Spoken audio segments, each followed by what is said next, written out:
Hozirgi O'zbekiston shimolining olis chekkalarida o'z vaqtida dunyoda 4-chi eng katta ko'l nomini faxr bilan olgan joy Orol dengizi joylashgan. Oxirgi yarim asrda u 10 barobar qisqardi va tarixdagi eng yirik ekologik fojialarning ramziga aylandi. Bir paytlar buyuk bo'lgan ko'l maydonini quruq cho'l yerlari egallab oldi. 1960-yilda 68 ming kvadrat kilometrni tashkil qilgan ko'lning zumrad yuzasi 2021-yilga kelib 3,5 minggacha qisqardi. Suv sathi 25 metrga pasayib, sho'rlanish darajasi yuqori bo'lgani uchun barcha turdagi baliqlar yo'qoldi va ko'l o'lik dengiziga o'xshay boshladi. Biz siz bilan kuchli BYD Leopard 5 da uzunligi 3000 kilometrdan ortiq bo'lgan hayratlanarli sayohatga yo'l olamiz. Bizni jonsiz makonlarning ajoyib manzaralari kutmoqda. Borsa kelmasning cheksiz sho'r botqog'i bo'ylab sayr qilamiz. Siz bilan bo'shab qolgan aholi punktlarini ko'ramiz va Orol dengizining tubida nima qolganligini ham aniqlaymiz. Xavfsizlik kamaringizni taqing. Bizning sayohatimiz boshlanadi. Assalomu alaykum muhtaram vatandoshlar, aziz do'stlar. Bugun biz O'zbekiston bo'ylab juda bir noyob sarguzashtlarga boy sayohatga chiqmoqdamiz. Bunda bizga BYD Leopard 5 ko'magimiz va hamrohimiz bo'ladi. Biz esa imkonsiz narsa o'zi yo'qligini biladigan sayyohlarmiz. Bugungi sayohatimiz Toshkentdan boshlab Samarqand, Buxoro, Nukus shahriga bo'ladi va oxirgi manzilimiz bu Orol dengizi bo'ladi. Tayyormisiz? Qani ketdik. BYD Bao 5 yo'ldan tashqarida haydash uchun eng yaxshi tanlov. Demak, oldingizda old va orqa tomondan bittadan elektromotor bilan jihozlangan, umumiy quvvati 505 kW yoki 687 ot kuchiga ega ramali yo'l tanlamas Bao 5. Shuningdek, 190 ot kuchiga ega bo'lgan iot ichki yoniq dvigateli ham mavjud bo'lib, u mashinani yanada yuqori tezlikda harakatlantiradi. Bu parallel gibrid, izchil gibrid emas. Osma bo'ylab old va orqa tomondan ikki tomonlama ko'ndalang richaglar. Pnevma o'rniga bu yerda gidro osma qo'llanilgan. Balandlik bo'yicha boshqariladigan klerens. Kamera va lidlar sensorlarning jami soni 20 ta. Avtopilot bor, avtoparkovka bor. 4,8 soniyada 100 km gacha tezlanadi. Jihozlangan massasi 2890 kg. Oynalari 2 qavatli, interyer Napa terisi va alkantara bilan qoplangan. Yo'ldan tashqarida haydash uchun 4 ta rejim mavjud: qor, qum, loy, tog'li hudud, toshli hudud. DMO Dual Mode Off-Road belgisi ostida boylama joylashgan iet va asosan elektr yuritmali ramali platformaga asoslangan. Pasaytiruvchi uzatma va 3 ta blokirovka mavjud. Orqa o'ng tomonda 2 ta zaryadlash porti va 31 kW soatli batareyaga ega. Tezkor quvvatlash uchun GBT porti, sekin quvvatlash uchun Type 2 porti bor. Boshqa tomonda esa 803 litrli benzin bakka ega. Xo'sh do'stlar, hozir soat 2 bo'lyapti Toshkent vaqti bilan, tushlik payti. Biz Toshkentdan Buxoroga yo'l oldik. Yo'lda Samarqanddan o'tib ketamiz va Buxoroda biroz to'xtab, sizlarga Buxoroni chiroyli joylarini imkon qadar ko'rsatib o'tamiz. Shu bilan birga yana bir muhim jihat, Leopard 5 bizda to'liq bak va to'liq quvvat bilan 1200 km yo'l bosadi. Biz ozmuncha masofa yurib qo'ydik, yangi yo'ldan o'tdik va hozirda 1169 km zaxiramizda bor. Buxoroga yetganimizda qancha masofa qolganini ko'ramiz. Do'stlar, ko'rib turganlaringdek, hozir biz Leopard 5 da avtopilotda yoqdik. Mana ko'rib turganlaringdek, Vadim maza qilib chipsdan zavqlanyapti va biz rulda ham ushlaganimiz yo'q. Bu vazifasi bilan to'laqonlik 100% ga bajaryapti Leopard 5 hozircha.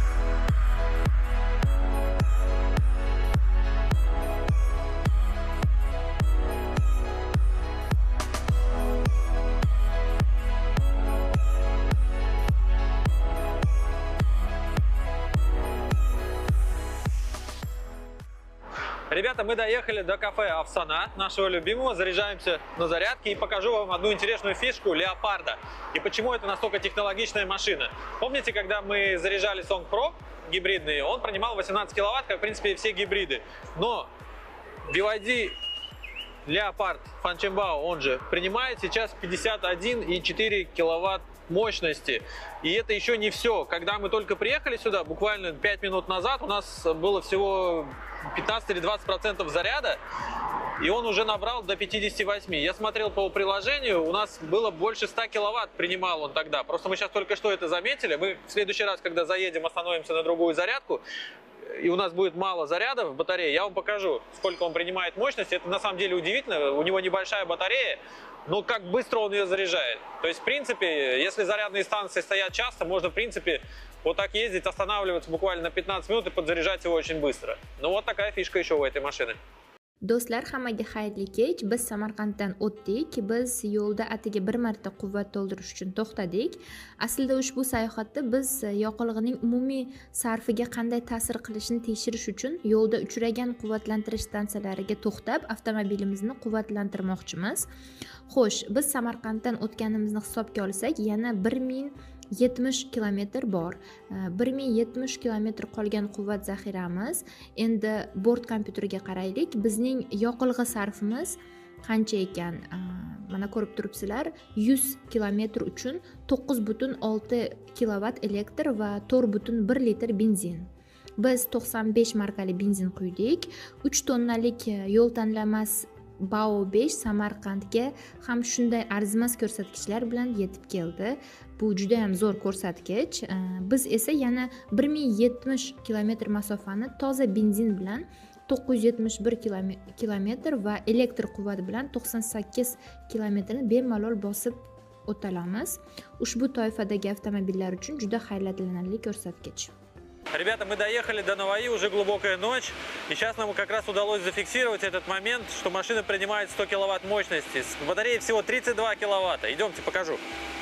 Вот, смотрите, ребята, 99,4 киловатта мощности принимает автомобиль. Не все электромобили принимают такую мощность, а у нас гибридный Leopard 5 принимает такую мощность. Мы сейчас быстренько подзарядимся и поедем дальше. Супер машина для путешествий получается. Были бы зарядки каждые 100 километров, можно было вообще ездить как на электромобиле. Assalomu alaykum aziz do'stlar. Biz kuni kecha Buxoro shahriga yetib keldik. Biz juda ham kech kelganimiz sababli kecha efirga chiqmadik. Safiya mehmonxonasida to'xtadik. Hozir nonushta qilib, endi sizga Buxoroni eng chiroyli tarixiy obidalarini qisqa qilib ko'rsatamiz. Buxoro bu cho'lning o'rtasida gullab yashagan va cho'lni o'z qasrlar, gumbazlar va minoralar bilan bezatgan shahar. Buxoroga tashrif buyurish uchun qator sabablar bor. Uning ko'plab me'moriy yodgorliklari va tarixi bilan tanishish, Sharq muhitiga cho'mmoq, muzeylarda nodir narsalarni ko'rish, bozorlarda savdolashish va o'zi bilan ajoyib rang-yorang sovg'alarni olib ketish. Telefonni bu yerga qo'ydim. Qachon telefon? Telefoningiz?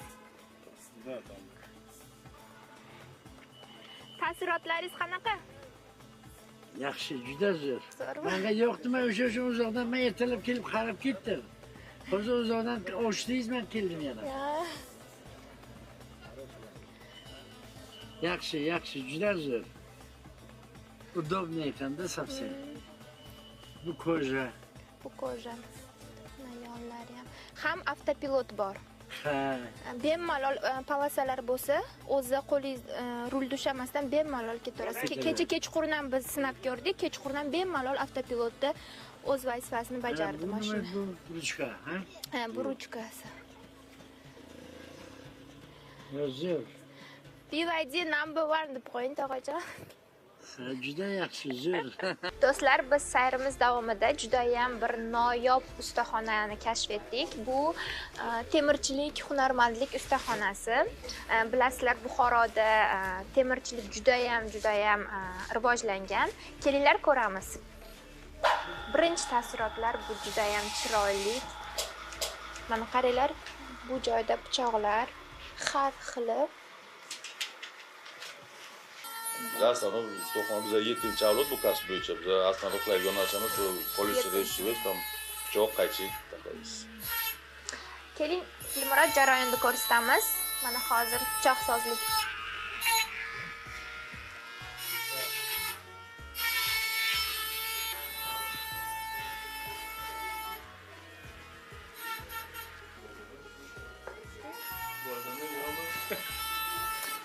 Do'stlar, bilasizlar, Buxoro O'rta Osiyoning yuragida joylashgan bo'lib, ham madaniy, ham tarixiy jihatdan juda katta ahamiyatga ega. Hozir biz Kalon minorasida turibmiz. Kalon minorasi balandligi 47 metrdan tashkil topadi. Bu juda qadimiy tarixiy obida hisoblanadi Buxoroda. Poyi Kalon majmuasi 12-16 asrlarda qurilgan va 2 madrasadan iborat. Miri Arab va Amir Alamxon madrasalari, Kalon minorasi va shu nomdagi masjid.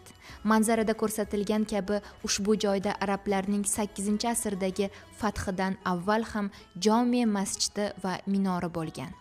Chingizxonning Buxorodagi Kalon minorini qoldirgani haqida hikoya afsonaga asoslangan bo'lib, u to'liq tarixi yo'q bo'lsa-da, uning zamonidagi Mo'g'ul xonning ta'sirotlarini aks ettiradi.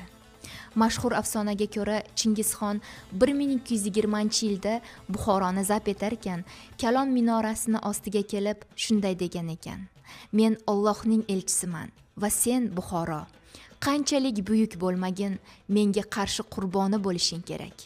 Shu shaharning cho'kkan quyoshi kabi."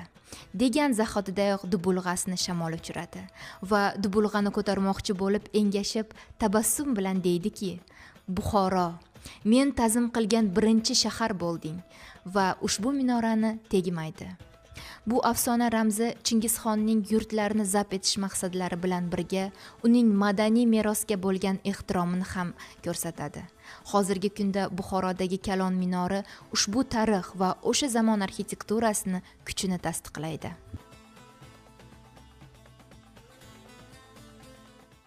Do'stlar, biz Mir Arab madrasasida turibmiz. Mir Arab madrasasida bizni ota-bobolarimiz ilm va ilhom bilan shug'ullanganlar. Shunday ulug' joylarda turar ekanman, bir narsani eslatib o'tmoqchiman. Biz dunyo tamaddunida o'chmas iz qoldirgan buyuk yurtdoshlarimiz algebra fan otasi Al-Xorazmiy, hadis ilmining sultoni Al-Buxoriy, sayyoramiz shaklini birinchi bo'lib kashf etgan qomusiy olim Abu Rayhon Biruniy, tib ilmi asoschilari Abu Ali ibn Sino, yulduzlar bilan sirlashgan Shoh Mirzo Ulug'bek, nafaqat yarim jahonni zabt etgan podshoh va sarkarda, balki ilm, fan va madaniyat rahnamosi bo'lgan Amir Timurning avlodlarimiz. Do'stlar, ushbu madrasamiz sayohati yakunida Mirzo Ulug'bek tomonidan Buxoro madrasasiga bitilgan hadis-i sharifni keltirmoqchiman. Ilm olishga intilish har bir muslim va muslima uchun farzdir.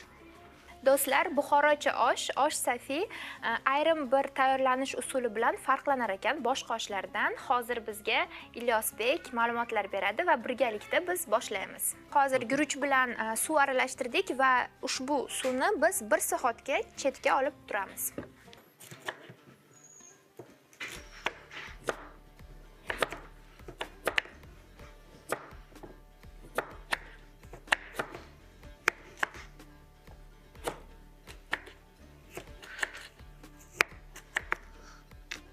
Do'stlar, biz hozir qaynatilgan go'sht suvini birinchi quyamiz.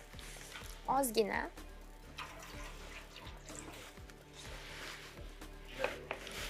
Do'stlar, osh safiyda farqli tomonlari, birinchisi bu mis qozonida tayyorlanishi kerak. Shunda juda ham mazali chiqadi. Ikkinchisi bu go'shtni suvini quyish.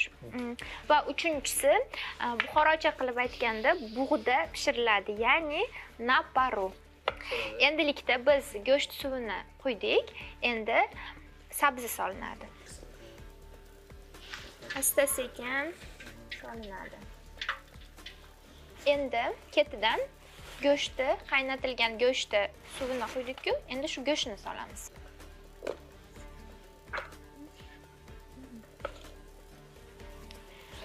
Go'sht ketidan ziravorlar sepamiz, ya'ni zirani.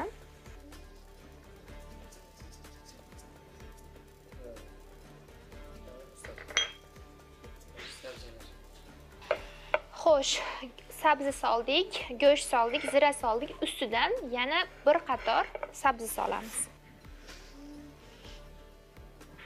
Endi ustidan mayiz solamiz. 200 gram mayiz solinishi kerak. И добавляем 200 грамм изюма. Vah, qanaqa chiroyli osh. Do'stlar, endi ustini yopib qo'yamiz biroz dimlanishi uchun. Do'stlar, hozir biz guruchni o'zini 4 minut qaynatib olishimiz kerak. Hozir endi guruchimiz qaynadi. Tezda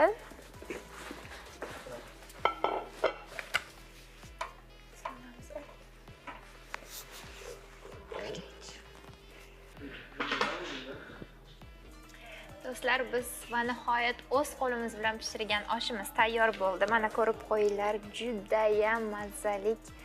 Agar kamera hidni berganda, hidi ham juda ham mazali. Hozir endi bu oshni birgalikda tatib ko'ramiz.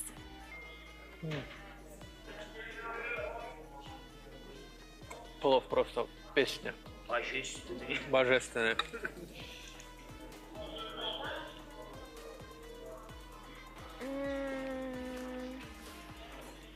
Do'stlar, juda ham mazali chiqdi. Wow. Xayrli kech do'stlar. Bizni Buxorodagi sayohatimiz sizga yoqdi degan umiddamiz, chunki bizni Buxorodagi sayohatimiz o'z yakunini topdi. Biz endi Nukusga yo'l olamiz. Do'stlar, Leopard 5 ni biz hozir quvvatlantirib oldik. Nukusga 600 kilometr yo'l bosib o'tishimiz kerak. Hozir umumiy zaxiramizda 953 kilometr bor va yoqilg'i zaxiramizda 812 kilometr qolgan. Qani ketdik.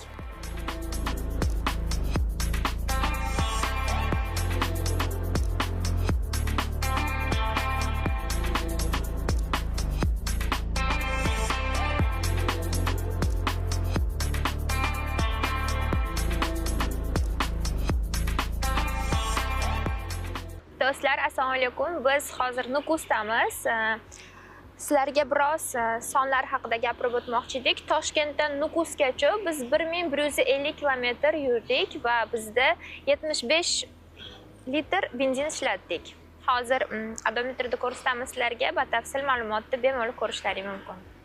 Bu BYD Leopard 5 gibrid texnologiyasi tufayli 100 kilometrga faqatgina 6,5 litr benzin sarfladik va shuni aytib o'tishimiz kerak, biz yo'l davomida Toshkentdan yo'limiz boshlangan bo'lsa, umuman ekonom qilmagan holda biz mashinani haydadik va juda ham tez haydadik. Va shuni aytib o'tish kerakki, bu BYD Leopard SUV 700 ot kuchiga ega, 1000 kilometrga faqatgina 75 litr benzin ishlatdik. Hozir biz Nukusdamiz. Mana ko'rishlaring mumkin. Umumiy zaxiramizda 1429 kilometr bor. Hozir biz zaryadka qilib oldik mashinani va sizlarga yo'l davomida natijalarni ko'rsatib o'tamiz. Bu Leopard 5 biz kutgandan ham juda ham zo'r ko'rsatkichlarni ko'rsatib berdi. Assalomu alaykum do'stlar. Biz Nukusga keldik. Biz sizlarga bugun Nukusda eng mashhur joyini Igor Vitalyevich Savitskiy nomidagi san'at muzeyini ko'rsatmoqchimiz. Qani ketdik. Do'stlar, biz hozir Igor Vitalyevich Savitskiy nomidagi san'at muzeyida turibmiz. Bu muzey O'rta Osiyodagi eng mashhur muzeylardan biri hisoblanadi. Bu muzeyda ichida 1000 dan ortiq eksponatlar bor hamda ikkinchi nom bor bu muzeyda, bu qum ichidagi Luvr deb ham odamlar atashadi. Hozir biz sizlarga bu muzey haqida batafsil ma'lumot beramiz. Keling, men biroz Savitskiy haqida gapirib beray. Muzeyning asoschisi Igor Vitalyevich Savitskiy 1950-yilda birinchi marta Qoraqalpog'istonga kelib, birinchi kundanoq bu o'lkani sevib qoldi. Qoraqalpog'iston tabiatiga, tarixi va madaniyatiga, xalqiga bo'lgan muhabbatini u davlat muzeyi uchun yig'gan kolleksiyasida namoyon etdi. Kiyevda 1915-yil 4-avgustda yurist oilasida tug'ilgan. 1950-yilda Igor Vitalyevich Qoraqalpog'istonga ko'chib kelib, o'z hayoti va faoliyatini arxeologik tadqiqotlar va qoraqalpoqlarning etnografiyasini o'rganishga bag'ishlandi. Keyinchalik zamonaviy san'at asarlarini to'plashga ham qiziqdi va bu kolleksiya Hunar san'ati muzeyiga asos sifatida xizmat qildi. Do'stlar, hozir biz yo'limiz davom etmoqdamiz. Yo'l davomida men BYDni ilg'or texnologiyalaridan bittasi DMO haqida gapirib bermoqchimiz va ko'rsatib o'taman. Mana ko'rib turganlaringdek, hozir avtomobilimiz faqat energiyani ishlatyapti. DMO bu dual mode off-road, ya'ni bu BYDni ilg'or texnologiyalaridan bittasi, sababi u gibrid avtomobillar uchun juda ham ko'p funksiyalarga ega. Mana birinchi funksiyalari bu energiya management degan bobiga kirasizlar. Energiya management degani bu energiya boshqaruvi. Ya'ni mana hozir ko'rib turganlaringdek faqat energiyada mashina harakatlanyapti. Lekin hozir biz sahroda ketayotganimiz sababli bizga bu energiya juda ham asqotadi. Shu sababli men hozir dvigatelni mana sozlash bor.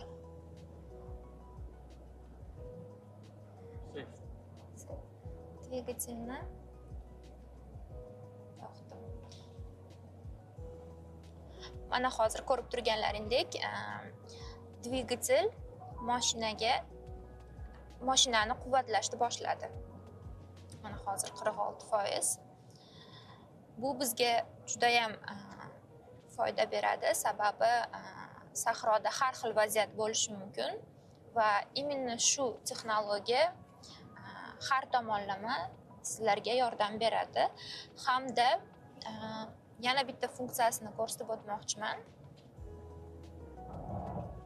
Bu o'zini aqlli quvvatlash funksiyasidan tashqari bu avtomobil quvvatlash stansiyasiga ham o'girilishi mumkin.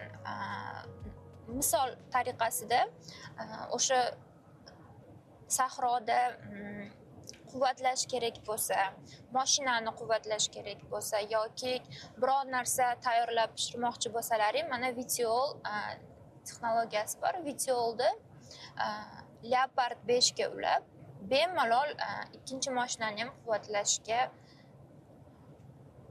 quvvatlashlaring mumkin. Bu juda ham avtomobil uchun, ayniqsa shunaqa yo'llar yo'q yoki sahro yo'llarida bu juda ham asqotadigan funksiyalardan bittasi hisoblanadi.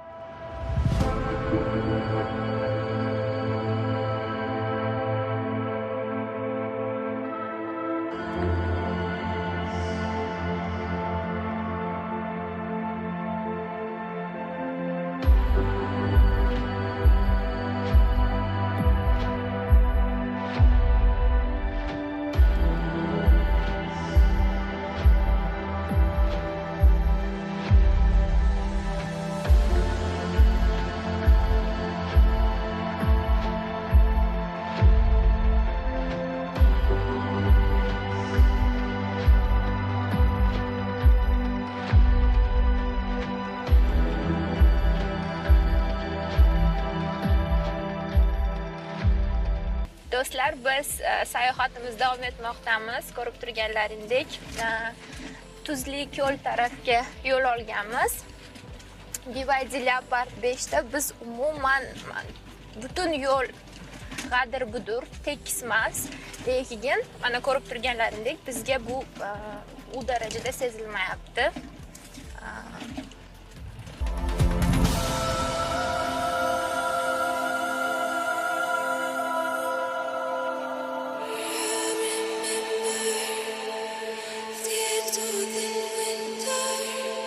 Salom do'stlar, biz Barsakelmesga yetib keldik. Bu bizning birinchi manzilimiz. Nukusdan bu manzilgacha 200 kilometr atrofida yurib keldik. Hozir pastda ko'rib turganlaringdek Tuzli ko'l turibdi. Hozir pastga tushamiz. Yo'l davomida ko'rdilaring, yo'llar yo'l yo'q deyarli. Hamma joy tosh, hamma yo'q loy va shu joylardan biz Leopard 5 da bemalol yetib keldik. Do'stlar, ko'rib turganlaringdek biz Barsakelmesda eng cho'qqisiga keldik. Suvda ustida turibmiz desak ham bo'ladi. Juda ham chiroyli manzara. Agar fursat bo'lsa, bir marta bo'lsa ham bu joylarga kelishlaring shart. Barsakelmesning maydoni taxminan 1040 kvadrat kilometr, sharqdan g'arbga 35 kilometr, shimoldan janubga 50 kilometr. Barsakelmes bir vaqtlar tuzli ko'lning tubi edi. Tuz zaxiralari ulkan va aniq hisoblanish qiyin. Sharq tomonda esa tuzni ishlab chiqarish zavodi ham ishlaydi.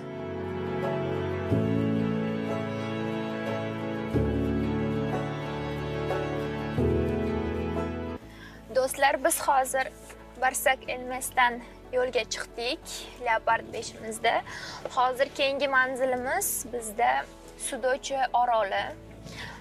Bu joyda juda ham turli xil baliqlar bor. Hozir manzilimizga yetib borib sizlarga batafsil hammayoqni ko'rsatib boramiz. Bizni kuzatishda davom etinglar.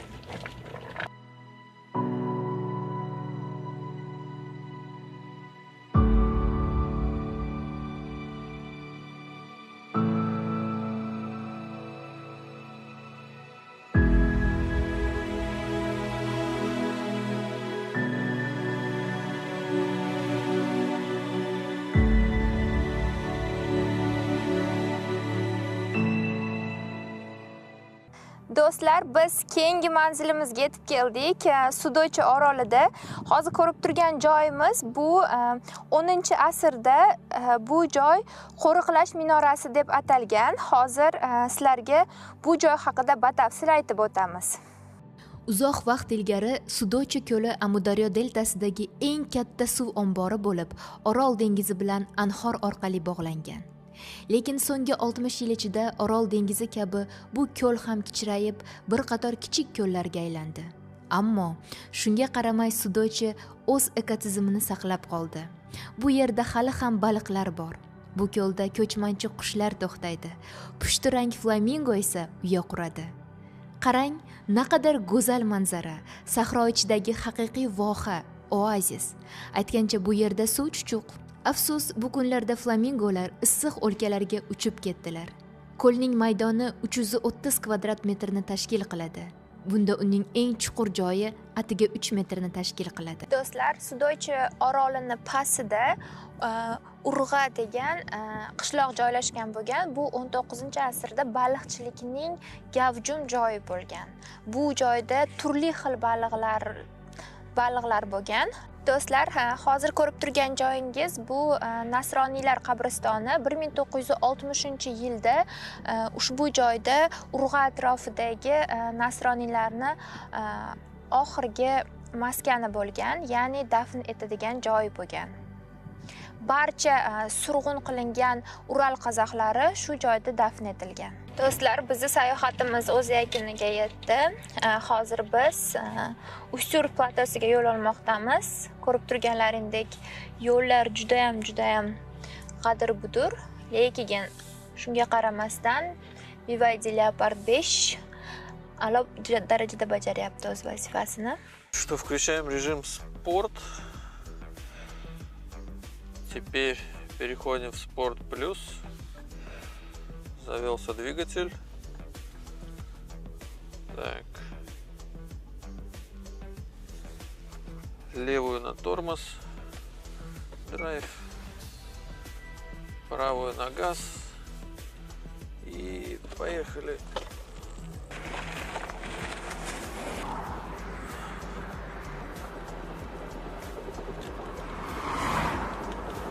Эх, давно здесь самолеты не летали. Не бойся, у нас Brembo.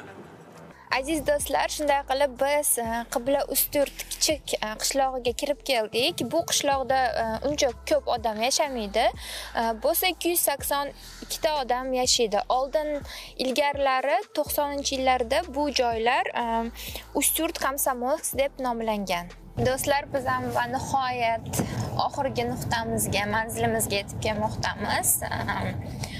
Yo'l shunaqangi uzun tuyuldiki, tuganmas yo'lga o'xshadi bizga. Shunga qaramasdan Leopard 5 da biz tekis yurdik, umuman noqulayliklarni sezmadik. Mana hozir ham yo'limiz tekizmasligiga qaramasdan ko'rib turibsizlar, qiyinchiliklar sezilmadi. Biz hozir yurtalarga уже yetib keldik. Sal charchadik. Bugun dam olib, ertaga Orol dengizini sizlarga ko'rsatamiz. Chunki hozir o'ng tarafimizda Orol dengiziga keldik. Juda ham chiroyli va dahshatli manzara. Ertaga ko'rsatamiz sizlarga.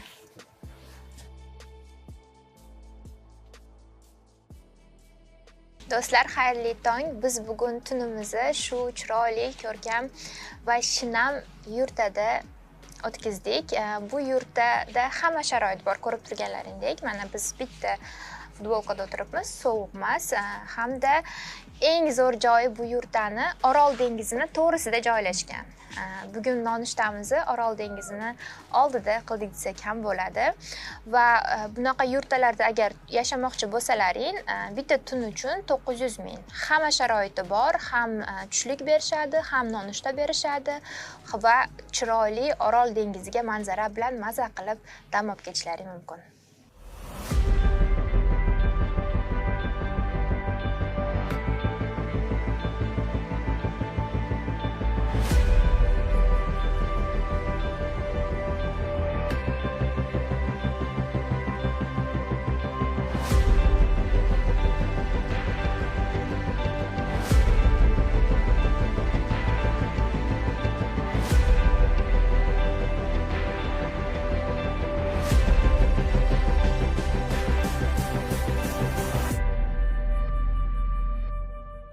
Do'stlar, assalomu alaykum. Yana bir bor biz hozir sayohatimizni davom etmoqdamiz.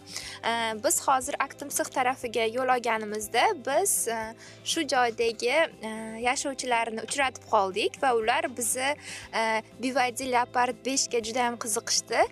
Shuni inobatga olish kerakki, o'zlarida ham juda ham zo'r mashina borligiga qaramasdan. Assalomu alaykum. Meni ismim Oysha, siz ismingiz nima? Berikmi ismim? Berikmi? Bu kishilarning ismi Beriklar. Bu joylarda nima bilan shug'ullanasizlar? Bu joylarda Artemiya qurt teramiz. Juda qiziq ma'lumot do'stlar. Bu joylar deyarli sahro va suvdan faqat Orol dengizi bor va bular juda ham noyob qurtni terishar ekan va Artemi degan qurt bor ekan va shuni bu joydagi xalq terib sotasizlar, to'g'rimi? Ha. Terib va sotiladi. Juda ham aytib bo'lmaydi, lekin juda ham mashhur, juda ham rivojlangan davlatlar bu qurtni olishadi. Endi yuring, mashinani ko'rsatamiz sizga. Bu bizda BYD Leopard 5. Bu bizda gibrid mashina. So'racha. Mana knopkadan yoqiladi. Mana EV, HEV bor. Bu gibrid va elektr. Mana har xil rejimlari bor. Например, qorda ham yurish mumkin. Sразу qor rejimiga o'tadi. Qumda.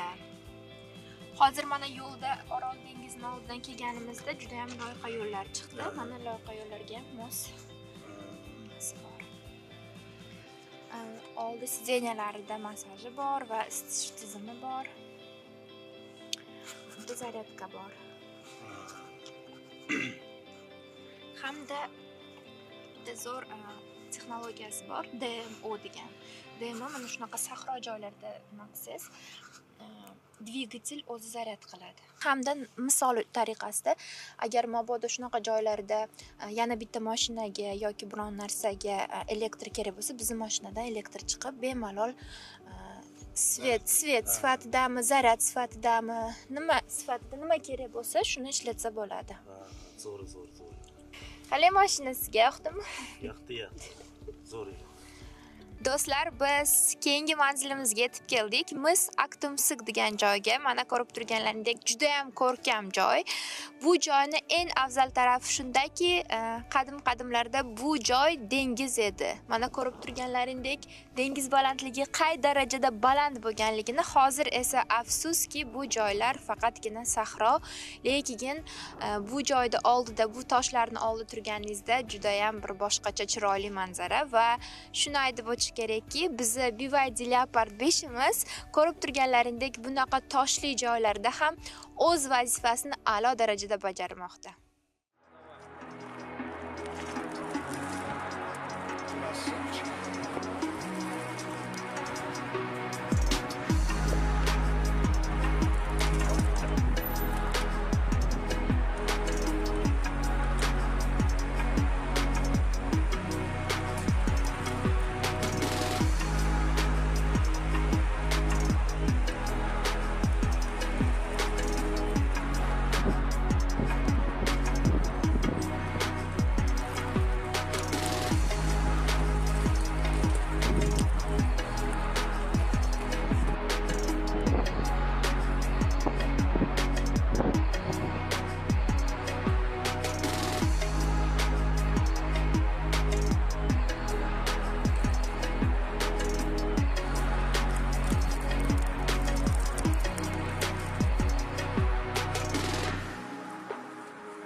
Do'stlar, hozir Navruzbek bizga shu joyda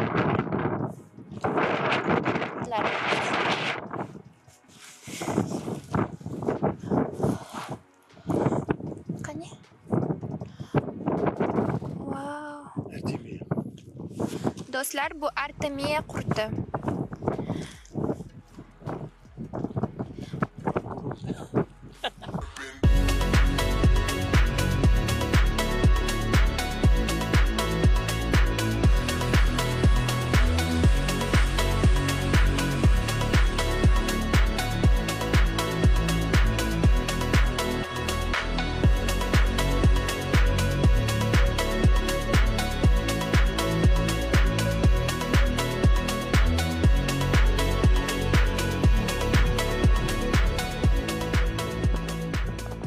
Do'stlar, va nihoyat biz eng kutgan manzilimizga yetib keldik. Biz Orol dengizidamiz. Ko'rib turganlaringdek juda ham chiroyli manzara. Bu yerlarda juda ham sovuq, lekin juda ham chiroyli va shuni aytib o'tishimiz kerakki, 50-60-yillarda Orol dengizini 68 kvadrat kilometrni tashkil topgan. Hozir esa 3,5 kvadrat kilometrni tashkil etadi.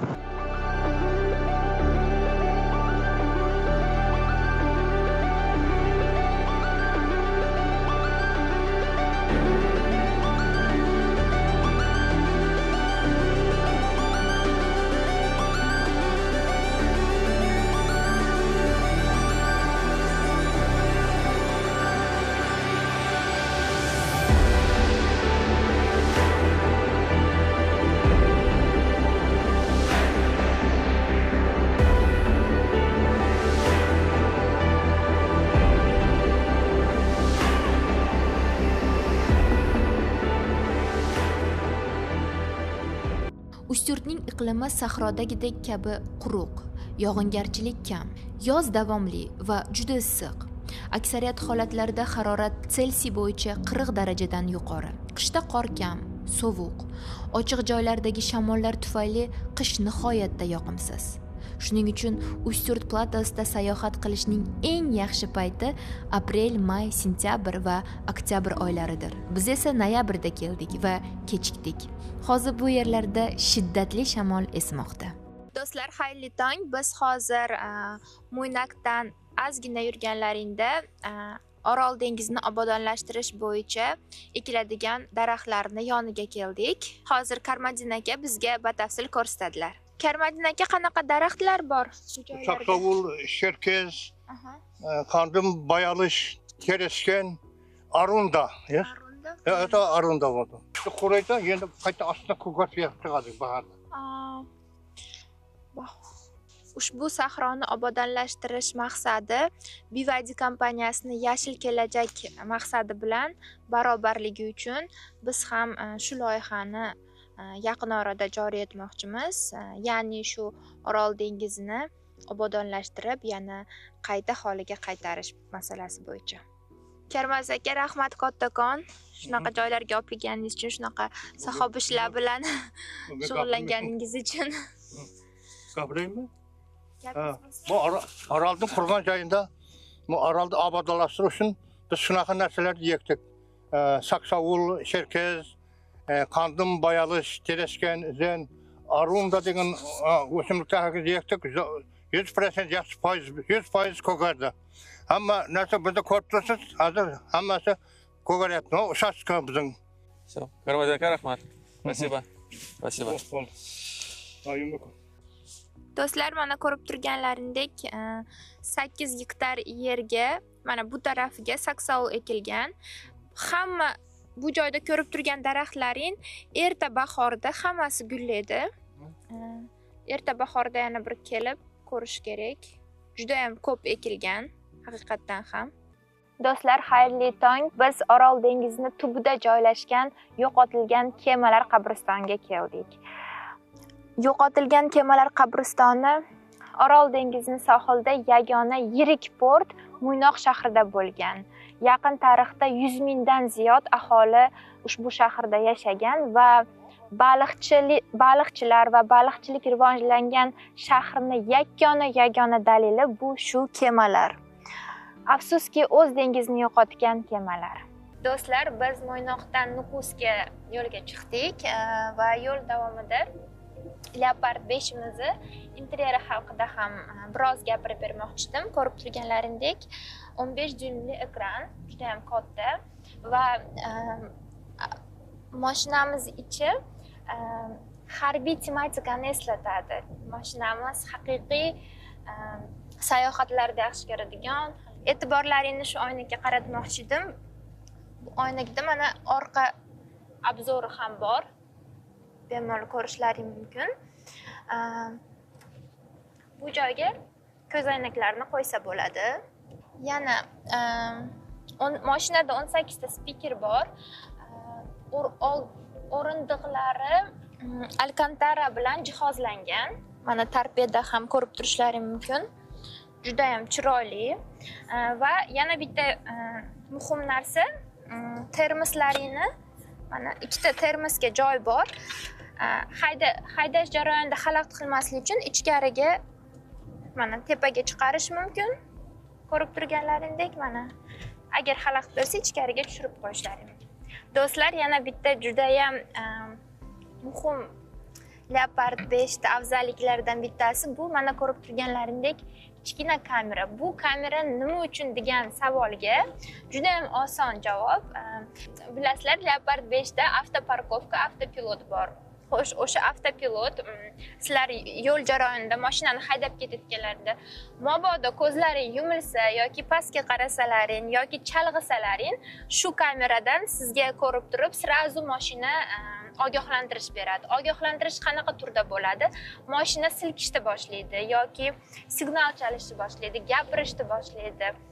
Xullas, sizga har tomonlama ogoh beradi mashina. Bu juda ham yo'lda, ayniqsa uzoq yo'lga, bizga o'xshab uzoq yo'lga chiqqan muddatda bu funksiya juda ham sizlarga kerak bo'ladi. Hamda bizim Leopard 5imizda oldi o'rindiqda massaj ham bor va oldi va orqa o'rindiqlarda isitish tizimi ham juda ham yaxshi sozlangan. Hamda eng qiziqarlisi bu Leopard 5 da karaoke bor. Haydovchi yo'l davom ettiradi. Oldi o'rindiqda o'tirgan odam esa zerikmasdan bemalol mikrofonni sozlab, mana ikkinchi ekranda ko'ryapsizlar, ikkinchi ekranda We Sing degan, ya'ni ashula aytamiz degan funksiyasi bor. Mikrofonni sozlab, mana mikrofonni balandligi mana past baland qilib bemalol yo'l davomida maza qilib musiqadan bahramon olishlaring mumkin. Do'stlar, mana biz ham Nukusga yetib keldik. Biz zaxiramizda 9 kilometr yana bor. Bu juda ham zo'r ko'rsatkich deb bilamiz. Sababi ko'rdalaring qanaqa mashaqqatli yo'llardan kesib o'tdik. Mashinani umuman ayamadik.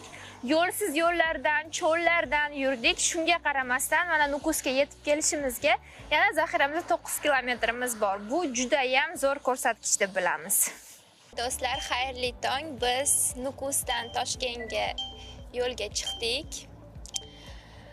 16 soat yo'l kezib o'tishimiz kerak. Lekin bizni komandamiz juda ham zo'r va quvnoq. Xudo xolasa yaxshi yetib olamiz. Sal kayfiyatimiz tushgan, sababi bizga Nukus juda ham yoqdi. Nukusda odamlari juda ham samimiy va mehmon do'st ekan. Shuning uchun biz hali ishonchim komilki, biz yana bu yurtlarga qaytib kelamiz.